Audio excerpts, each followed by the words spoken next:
We're very excited to be joined today by Dr. Chris Goode, who is Principal Senior Lecturer in the Department of Psychology at Georgia State University. And we're really pleased to have him join us for our kind of informal interview on how we all got here. So we're talking to a lot of our faculty members, Chris, and just kind of getting their story, maybe some things that students and other faculty don't know about them. And this emerged from some of us through this lockdown period, getting to know each other through WebExes and talking about our families and crazy things that happened to us when we were undergraduates or graduate students. And we thought, let's try to put some of these questions together and get this info from everybody else and learn more about each other. So I'll start off just by giving you the floor and letting you introduce yourself however you choose to see fit, and talking a little bit about what you do in the department and what you're interested in. And then from there, I've got a couple of other questions and we'll take it from there. So go ahead. All right. Mike, thanks very much. It's a pleasure to be here. And this is going to be a lot of fun. So you said it. I am a principal senior lecturer here in the Department of Psychology, but I actually don't have an advanced degree in psychology. My PhD is in neurobiology and behavior, and we can talk about what led me to that in the first place. I do have an undergraduate degree in psychology, so my BA is in psychology from Wake Forest University, but my PhD is in neurobiology and behavior from the University of Washington in Seattle. I don't do a lot of neuroscience research here in the department because my position here is 100% teaching. I still do some research, and we can talk about that too if you want to, but I also do some, but the job is mostly teaching. I also do some administrative work for the department and outside the department too. So currently I'm serving as the Director of Undergraduate Studies, and that means that anything to do with the undergraduate program and our 1,800 majors that we have in psychology, it's in part my responsibility, but we've got a really great undergraduate program committee with faculty from all over the department pitching in and helping out and trying to make the undergraduate experience here as best as possible for our students. So, yeah.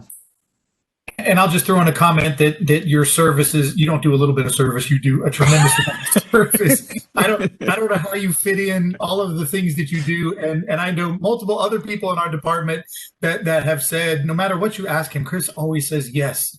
Like at some point, he's just got to start saying no to some of this stuff. So just point out that you do tons of service and know about all of the inner workings and probably know where all the bodies are hidden too. So only the ones that I put there. But I'm looking around the department and really all over the university. I think everybody works really, really hard. I mean, everybody's working as hard as they possibly can, and it's great to see people enjoying the work that they do. So yeah, but thanks. So my first sort of real question is just a bit about how you got here, like what, and you can go as far back as you want. Some folks have started talking about themselves in grade school and what they were interested in, and other people pick it up at college. So wherever you want to pick up your journey as you think about its starting point, with sort of today being, the end point of the story. Yeah, well, Since I work with undergraduates in the psychology department, let me talk about my experience as an undergraduate in the psychology department. So this is at Wake Forest University. It's a lot smaller than Georgia State University. And I was majoring in psychology, and I think like a lot of folks who pick that as their major, I saw myself in the future helping other people in some way, and probably gravitating towards the clinical side of things, and thinking about that with some kind of advanced degree in psychology. So headed for a clinical career. My dad was he's retired now, but he worked as a psychiatrist for many years, so I had some exposure to that kind of world. And I was kind of interested in doing something similar to that. But then I met a guy who came to my research methods class, and he demonstrated this thing called the acoustic startle reflex. And he did it by dropping this massive textbook right behind a student. They shot right up in the air. And it was very compelling. He said, that's what we study in my lab. If you're interested in doing that, you come and you join my lab. I thought that was just brilliant. And, I was already kind of interested in the auditory system. I'd done, a little bit of physiological psychology, took a course in that, and really interested in how sound gets transduced in the ear and how that gets sent to the brain. So I ended up, I walked into this guy's lab, and to hear him tell it now, to hear my undergrad mentor tell it now, I must have been kind of a wacky character, because he's introduced me like at conferences before. It's like, yeah, I went to recruit undergrads, and the next day this kid walks in wearing a leather jacket. He's got long hair, and he had just put out a cigarette outside. He said, I want to work in your lab. And you know what? He gave me a stack of papers this tall. He said, here, go read these, and then come back and tell me if you want to work in the lab. Mm-hmm. And I did. I read them. I mean, I understood about that much of them, but I came back with some questions, and we developed this relationship.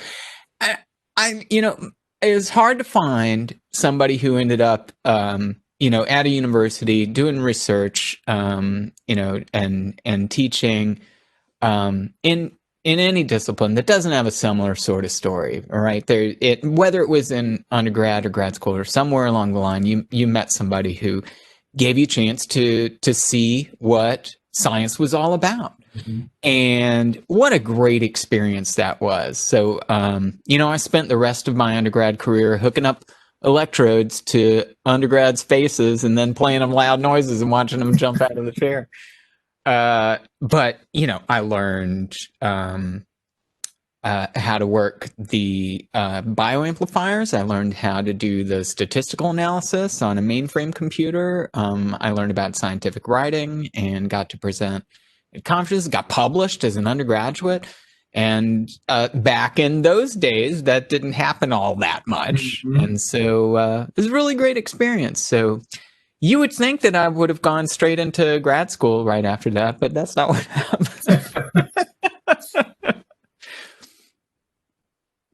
So what happened? Okay. This is exactly what we're after. This is the juicy stuff, right? So what happened? So I'm not ashamed of what happened next. I left science and school for a bit with every intention of coming back. Right, because I really did enjoy the research.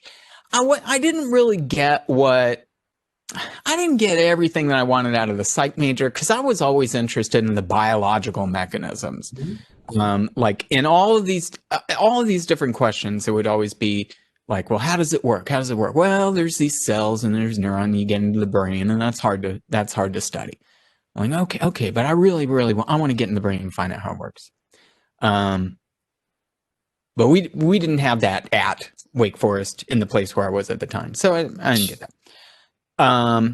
So I left. I graduated, and see, what happened was that I had been playing bass guitar in this band while we were started in high school, and it persisted into college. And it was actually with some folks in Chapel Hill at the University of North Carolina. So while I was working in the lab, I was also kind of commuting down to Chapel Hill to play. We'd play parties and stuff like that. And by the time, I got to be a senior in college, we were playing a lot of parties and nightclubs. We were making some money. So we took all the money that we made, and we went into a recording studio, and we cut a record. For those of you watching that don't know what this is, a record is a piece of plastic. We really did press records of our own, and cassette tapes, but also CDs. And this is at a time when the format was changing over to CDs, and there were very few unsigned bands that had a CD. But yeah, we literally sold these out of the trunk of our car, literally out of the trunk of the car. But we sold a bunch of records. on our own. And by the time we graduated, we got signed to a record label. Hmm. And then we started touring, and we hired a manager, and we said, this is going to be our job. You got to book us as much as we can. And then she did. And we played all up and down the coast. Then we'd go on tour to the rest of the country. And then in the summer we'd go in the recording studio, and we made records and CDs and EPs, and music videos got played on MTV. And that was my job for 5, 6, 7 years. Instead of going to grad school. And that was a blast. That was so much fun. We got to record in some amazing studios. We got to meet, bands that we really admire. And we got to work with producers whose records we really loved. And we got paid money to play music. What a scam.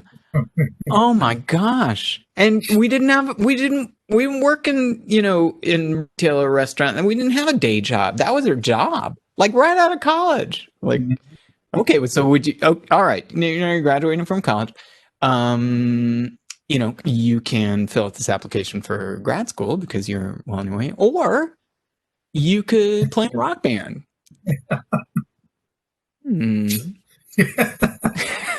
So I picked rock band for a little bit, with every intention of returning to school eventually. And years went by.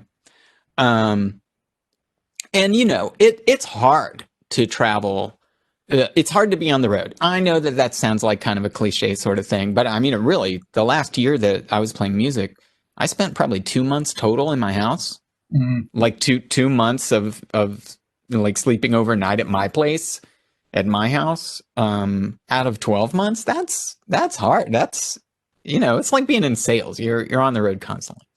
So that was hard. And, it was getting on towards, wasn't getting any younger. I thought, it's time to go back to school. The great news is that in the interim between, when I wasn't getting what I wanted biologically out of a psych major and when it was time to go back to graduate school, they invented neuroscience. And and so there's pictures of me like in a van studying for the GRE, like on the dashboard. There's all these GRE textbooks all over the place. And I worked really hard. I got pretty lucky. I got some good scores, and I had a publication as an undergrad. And I told this fun story about, what's my gap 5 years about? Well, I was a small business owner, right? Technically true. We had employees. We had a payroll and stuff like that, and we were successful. So. But that was a pretty big gap. So it was hard to get back in the swing of things, going to grad school, particularly switching from psych major to neuroscience graduate student. So that was pretty rough, but I got what I wanted, right? I took neuroanatomy. We got buckets of brains that we got to dissect. I figured out how the auditory system worked. I ended up working in a laboratory where we studied regeneration of the sensory receptors of the inner ear, those hair cells in your hearing organ and your vestibular organs. And so, I think it's pretty fitting that I spent many years killing people's auditory hair cells, and then, about the same amount of time trying to restore them. Karmic balance. Right. I had to give a little bit back. So that's my sordid tale of how I left rock and roll to enter science, and vice versa. So it's interesting. My next question probably ties into this, which is, what was sort of the biggest challenge you faced during graduate school? And I'm wondering if it was making that transition back into being full-time student after being adored by tens of thousands of fans and traveling around the country, or was it, because as a lot of our students that take their gap time, they do worry about whether they could, reestablish themselves as being regimented and reading and studying and writing after they've maybe done something else in the world. And you're right. It is hard. that transition is very difficult because it took me a while to figure out that after an evening at the electron microscope, or perhaps you're doing some histology or some behavior stuff, there aren't any groupies waiting for you outside the lab, and that's tough to wrangle. No, so it's twofold, really. The challenge, to be serious, it's the social thing, because switching gears for any careers is really difficult. But this was a major transition, and also moving to the other side of the country, because we didn't play West Coast a whole lot, and it was brand new, scene, and your whole social network and upheaval like that. It was a little bit different than transitioning straight from undergrad. And the other part was the science stuff, because most people coming in had just completed all their organic chemistry and biochemistry and stuff like that, and I didn't have any of that stuff. And that first year of grad school is the super challenging content stuff, where cell molecular neurobiology, that that was really tough for me to get my head around. But I sat in a couple undergrad courses to get up to speed while I was also still doing grad work, and I think I eventually got what I needed out of that. But yeah, that was just shifting gears both academically and socially at the same time. Seemed like a tougher transition than some of the other folks were having. And also, I was older than all those kids too, by a little bit too. So yeah. So when you look back on grad school time, or maybe even in the early part of your career, post PhD, what's the one thing that you wish you would have known back then that would have been really valuable? So if you sort of telling someone today that's in that same position, here's something nobody's going to tell you, so let me tell you, and it's going to make a big difference for you. Yeah, I mean, that's a really good question. I think that, like, from being inside grad school, especially from at the very beginning, and maybe in undergrad too, it would have been very useful if somebody had said, this isn't school anymore. All right. You're not in school. This is your job. And you need to go to your job every day, and you need to do your job, and you need to work at your job all day. Right. And all week, and keep working. It's not, school early on in undergrad, and maybe part of undergrad, it would be good if I treated it a little bit more like that too. And I probably figured that out maybe a little bit earlier, maybe a little bit quicker than some other graduate students did, but and certainly less than many others that, like, oh yeah, and also I want to be here. I want this to be my job. Right. And so let's treat it like that. Let's engage like that, and be more of an agent in it than sort of showing up to class and showing up to lab and waiting for something to come to you. Because at really both of those levels, you're going to get out of it what you put into it, and it's really on you to engage. And I wish that I need to go back in time and tell myself, self, you need to have a little more agency here. That would have been nice.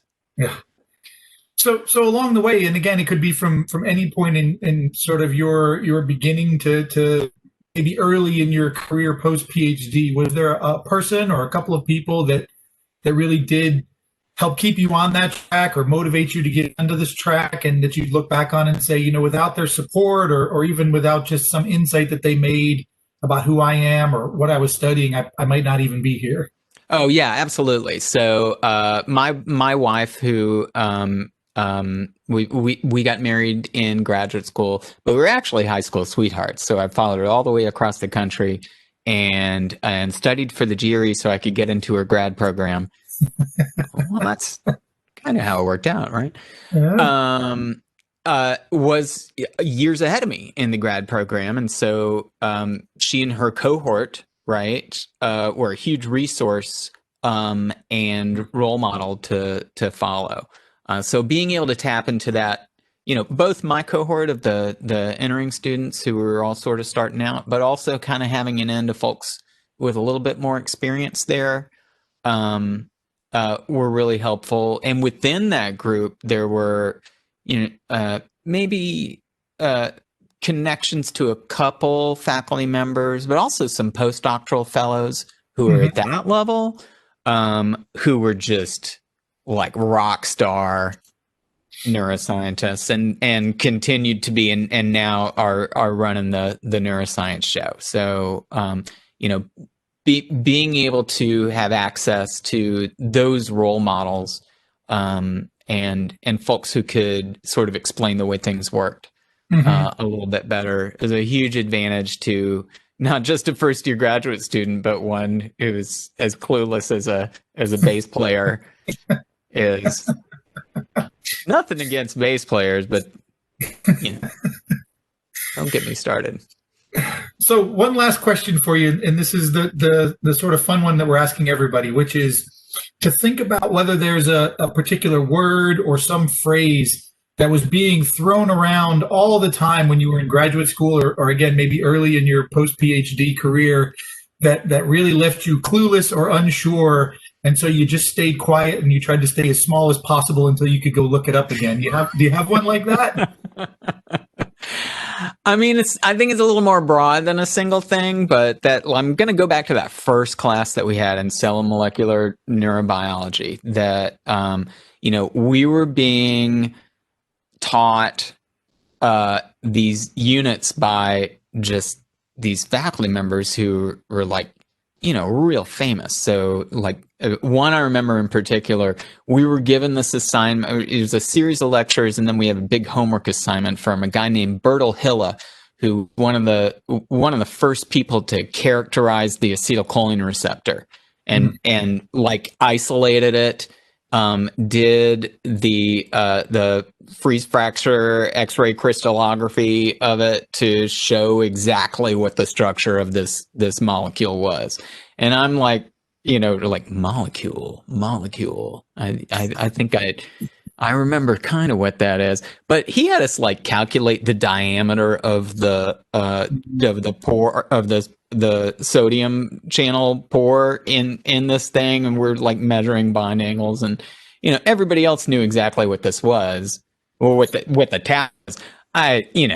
There's no way, but I was able to set up an Excel spreadsheet to like take all the different components and finally get down to a total. So I had some spreadsheet stuff where I could kind of program it and just like, and what are we supposed to put in on this line then? And so I got some guidance there. But so I struggled really early on with just pretty much anything that was in that alphabet soup of protein, intracellular signaling interactions on the inside of the cell. You've got these receptors on the outside of the neuron, and then there's these intracellular second messengers and this big cascade that leads to protein, like gene transcription and translation and things like that. I was just lost with all the alphabet soup stuff, and I was able to do exactly what your suggestion is. Like I just sort of kept on keeping on and kept my head down and that worked up until my general exam, where the purpose of that is to efficiently reveal all of your shortcomings as a graduate student. So it wasn't too hard to get down to the like, okay, yeah, we know what you know. Let's get down to what you're missing here. But now I love the alphabet soup. It's my favorite part. If I could go back again, I would do like molecular biology and neuroscience, and I really, really dig it. And I've got something around here somewhere. Oh, okay, hang on. All right.